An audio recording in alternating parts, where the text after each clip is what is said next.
we shall be looking at the land tenure systems and the significance to real estate sector in Uganda currently and worldwide. Welcome, Mr. Vincent Agaba. Thank you, Mrs. Israffil, for this second interview. Thank you. Welcome. Of course, like we know how much trending land tenure system is currently in Uganda. And could you please tell us and our viewers on what really land tenure system is? Thank you, Israffil. For viewers, I will thank you again for this other episode. Land tenure system in principle means the categories of how land ownership is categorized. And what this means is that for you to have ownership of land, you fall in this category. And of course, there are a number of categories, and I think as we go along, we shall dip into a few of them. But the issue here is that for me to own a piece of land, it should fall in different ways. And this is actually something that is historical. It comes from history, and of course, there were issues to do with land, all land agreements and all these things, the colonialism at that point, how land was apportioned to different interests. And that's what comes to call land tenure system. Thank you so much. Now, if we hear about the land tenure system, people would need to know the different types of this system and how we use it in Uganda, or how does it operate? Exactly. Thank you. Of course, for me to be owning a piece of land, I have to fall into the certain category, as we said, but there are a number of them. There's milo land.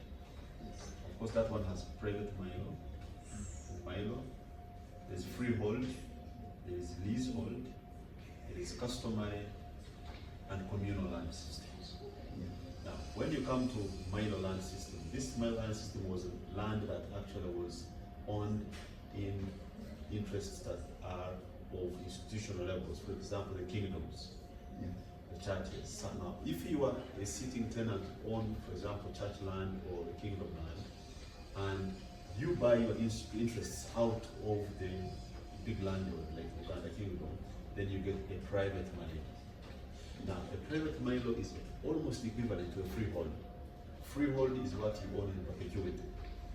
It is not owned by the state, neither owned by the institution, but it is there that you get a title that belongs to you.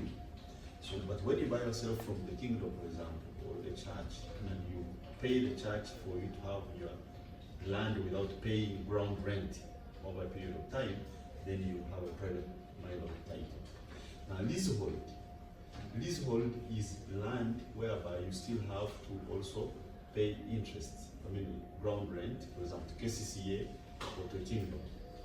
So the kingdom, for example, will hold a milo title, but lease some of its land to subjects. But those subjects who have money and they buy the interest out of the kingdom, they own private milo. So someone has to understand that it's a bit complex, but it has a historical attachment to how our country was formed and how all these interests of kingdoms, churches, and government were interacting at that time. Now, there is what we call customary land. Customary land is land which actually has not, for example, at the beginning, inherited from generations in the family. You are born, you have a father and a mother, and this land was generally untitled. People were born there, and they had, at that time, that hill belongs to family X and that hill belongs to family Y. But parents, what they will do with their children when they grow up, they will say, you go and build on that side, and you build on that side. They don't have any title, they don't have any agreement. It is customary land that you own by default when you're born in that family. But you are now, these days, you can also have a customary title. It is formalized, and you can have a customary title. Now, communal land, this is more actually found in pastoralist environments. For example, the parts of the northern Uganda where people really raise a lot of animals and so forth. So you find actually a village or a tribe owns land together. And it's not for you or for me, but communally we own that land. And then there are chiefs in those areas, and there are chiefdoms, and those people decide on how to use the land and how to use it. So now that is the land tenure system in Uganda. So when we are going to buy land, when we're going to invest in land, we need to understand these systems so that when we're doing the due diligence and also when we're doing the opening of boundaries and bringing surveyors on site and everything else, we know what we're doing. Oh, that was the really fantastic survey, Mr. Vincent, and I think our viewers are picking a leaf in this. If we really talk about these types as a realtor or as someone who has expertise in real estate, which one do you think is more favorable to real estate sector? Yeah, I think the best would be private milo or freehold, because there the developer, you own the land and you can transact on it freely without any other interest that actually you have to compensate with on a monthly or yearly basis. Because the other land systems have other many interests attached to them. For example, if it's Milo, you've got to still pay ground rent to the Milo tenant owner. If it is lease, you still have to pay lease or ground rent to the tenant holder. If it's customary, you're dealing with your family, because sometimes even if your father has given you land, you may not be allowed to sell it easily because it's a family property. And if it's customary, then you still have to deal with the whole clan, and you still have to deal with the whole village in order to agree whether to sell or anything, because it's communally owned. So the best two types which are actually owned by you and you can transact freely and pass over those interests to a buyer is either private milo or freehold. Thank you, Mr. Gavas. Where does this issue of land tenure system leave the public and the Ministry of Lands, and how does it really bring an effect to them? Exactly. Now the whole idea is that the custodian of all these land tenure systems is the Ministry of Lands, Housing and Urban Development, entrusted with the government of Uganda. So the government of Uganda has a ministry that is responsible for all transactions and interest and protecting the Ugandans and the public at large based on these land tenure systems. So the interaction between the public and the Ministry of Lands must be very cordial, in a way that, one, Minister of Lands must be able to disseminate information for the public to understand these land tenure systems, and the public must come to the Minister of Lands to ensure that when they want to formalize these land tenure systems, they are helped to do so. But of course, the underlying factor also is that the government generates revenues through all these transfers of titles and ownerships by paying stamp duty, which government gets that money to run government programs. So that is, I think, the interaction between the two. But again, the biggest responsibility is the government holds trust. Is it actually a trust on behalf of the public in ownership of the whole land that belongs to Uganda? Because government also has an oversight role, but also has more powers in case they want to do any public infrastructure to relocate and allocate the public to free way for infrastructure or services that are beneficial to all Ugandans. So yes, we own the land, we have the land tenure systems, but government still has an upper hand. In case a project that benefits everyone else, yes, they are supposed to compensate you, but where the decision is not cooperative, they can actually do forceful allocation of land. But I think that is always the risk, because government and the public must be in a cordial relationship in order to develop land. Yeah, sure. I think you're right. Now, coming on this, you see, it's all about land, and if we really talk about the sector that we are in, which is the real estate, you find that real estate, to develop real estate, you have to develop it on the land. And where does the issue of land tenure system leave real estate sector as an industry? I would request that you try to widen this. I think the challenge would be, one, is the understanding of the land tenure system. Number two, being able to differentiate it. So, this whereby, if that situation is very transparent, so the issue of transparency is very clear and very important. Because for a real estate developer or any investor who wants to invest in real estate, must be sure that land tenure system is secure. And if I hold a land title, whether it's minor or private minor or leasehold or customary or communal, it should be protected. It should not be found that two people own or holding the same title. It should not be found somewhere that they are duplicate or forged titles. Because as you said, it's true. Land property is built on land. So imagine a situation that you bought a piece of land, you've invested the money and put up maybe 20 apartments, and to your surprise that the next day someone comes out with the same title. Yeah.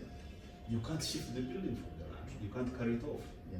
So the issue of security of tenure is very crucial for investor confidence. So that is where, for me, it becomes very important that the land tenure system must be very guarded, must be what it is on paper and on ground. And once that is done, then it boosts confidence in the public to invest their money into real estate, knowing that I'm investing for 40, 30 years with no interruption. So I think that's where, if there are issues within the land tenure systems, they affect real estate investment directly. And people will choose to rent than to buy, or they will choose not to build and remain squatters because they're scared that whatever they are going to hold in their hands may not be meaningful at all. So to me, that's where the impact can be. But if you have a very streamlined and very strong and trusted land tenure system, then you also have better investors, better people who are willing to borrow money from the bank using their land title as collateral, because they know that these titles will not be challenged by anyone. So I think that's where, for me, the two must back each other up to ensure that affordable housing or decent housing for Ugandans is put into place to ensure that people live in harmony and decent. Thank you, Mr. Agaba. Talking about all the types and what can be done on land through land tenure system, there are various impacts. I can say there is an impact of land tenure system on the natural resources, which leads to exploitation, exploitation of the natural resources, which is improper and it's often ignored. For example, deforestation, you see there is development of infrastructure, and this is done on almost all these types of land tenure system. And what do you think should be done to avoid that? Because it's always ignored during this process. In my view is that all areas that are endowed with the natural resources, because the word natural resources means that these are resources that are common to all Ugandans. Exactly. Because no one owns natural resources in their own individual capacity. They are gifted by nature, they are found on the ground. For example, if it is in gold, or if it is in water, or forests, or if it's a swamp, these are communal owned and they are supposed to manage and control the ecosystem.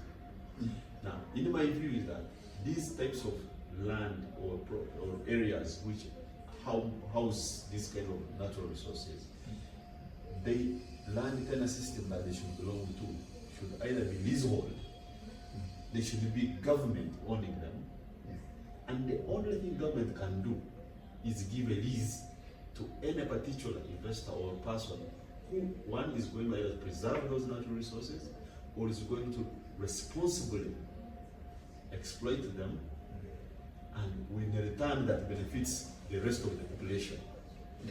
So either it should be a leasehold or it should be a milo owned by an institution that government works with in partnership in order to preserve those areas. Now, the issue here is, if you find a forest reserve having a freehold title, then that is wrong.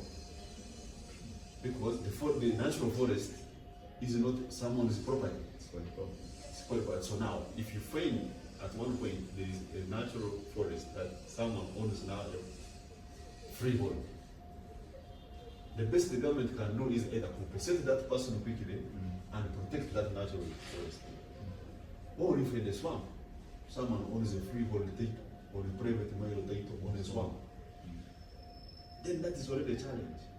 Because that's the impact. Because if someone has a freehold on a swamp, it means it's there. They can do whatever they want with it. So now if someone goes and drains the swamp, the impact of that swamp is not limited to that person, it goes to the whole population. So that's where you find that categorizing the land system, the land tenure system, and making sure that it is appropriated to the the government, the state, or the bodies, or the individuals that actually keep the interests of Ugandans at heart is very important. Sure. Thank you, Mr. Agaba. We are coming to the closure of this session. Yeah, do you have any, let's say, recommendation that you would put across, or anything concerning to what we're about, land tenure system, real estate? So first and foremost, thank you for these very important themes and topics that affect our own country, and where I think that Ugandans need to understand these things and make sure that they are known. Number two is to ensure that anyone who wants to partake and be a landlord should be thorough research and make sure that they know these land tenure systems. And when going to do any transaction, it's very important to always contact the local authorities and neighbors that are within that area, so that you know the right ownership and the right use of that particular land before you purchase it. Thank you, Mr. Agaba.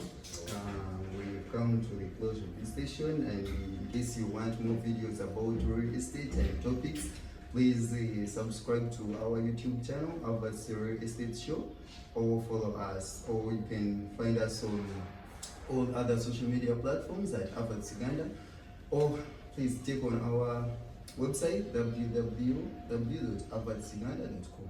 Thank you.